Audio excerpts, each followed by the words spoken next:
भारत में ऑपरेशन सिंदूर के बाद से अब तक सुरक्षा एजेंसियों ने पाकिस्तान के लिए जासूसी करने वाले 12 जासूसों को गिरफ्तार किया है।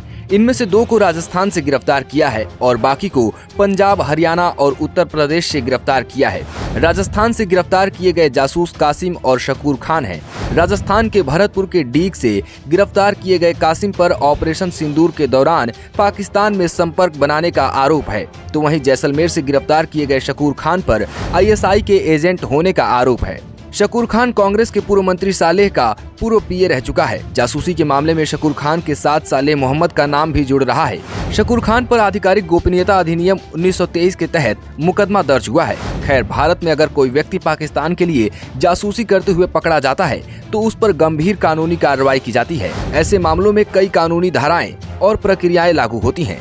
आधिकारिक गोपनीयता अधिनियम 1923 जासूसी और देश की सुरक्षा से जुड़ी गोपनीय जानकारी लीक करने पर लागू होता है। इसी अधिनियम की धारा 3 के अंतर्गत अगर कोई भी व्यक्ति भारत की सुरक्षा के लिए हानिकारक जानकारी एकत्र करता है या संप्रेषित करता है तो उसे 14 साल तक की सजा या उम्र कैद हो सकती है और सजा के साथ साथ भारी जुर्माना भी लगाया जा सकता है। भारतीय न्याय संहिता के अंतर्गत भी जासूसों पर कई धाराएं लगाई जा सकती हैं। धारा 121 के तहत भारत सरकार के विरुद्ध युद्ध करने की साजिश में आजीवन कारावास या मृत्यु दंड का प्रावधान है, तो वहीं धारा 121A के तहत भारत सरकार के खिलाफ युद्ध छेड़ने की साजिश में सजा देने का प्रावधान है और धारा 123 के तहत युद्ध के इरादे से गोपनीय जानकारी छुपाने के जुर्म में सजा का प्रावधान है। धारा 124A देशद्रोह के मामले में कार्रवाई करती है। इस धारा के अंतर्गत भारत सरकार के प्रति घृणा, अवमानना या विद्रोह उत्पन्न करने में आजीवन कारावास की सजा हो सकती है।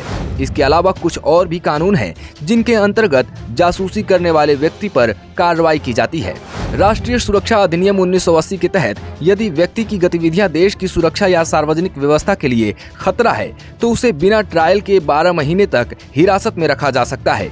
UAPA एक्ट के तहत आतंकवादी और देश विरोधी गतिविधियों से जुड़े होने पर सख्त कार्रवाई की जाएगी। इसके अलावा कूटनीतिक और अंतर्राष्ट्रीय पहलू को ध्यान में रखते हुए भी कुछ फैसले लिए जाते हैं। यदि आरोपी पाकिस्तानी नागरिक है तो उसे कूटनीतिक रूप से पाकिस्तान को सौंपा नहीं जाता बल्कि मुकदमा चलाया जाता है। कई बार पकड़े गए जासूसों के बदले में कैदियों की अदला बदली भी की जाती है, लेकिन यह सरकारों के स्तर पर तय होता है।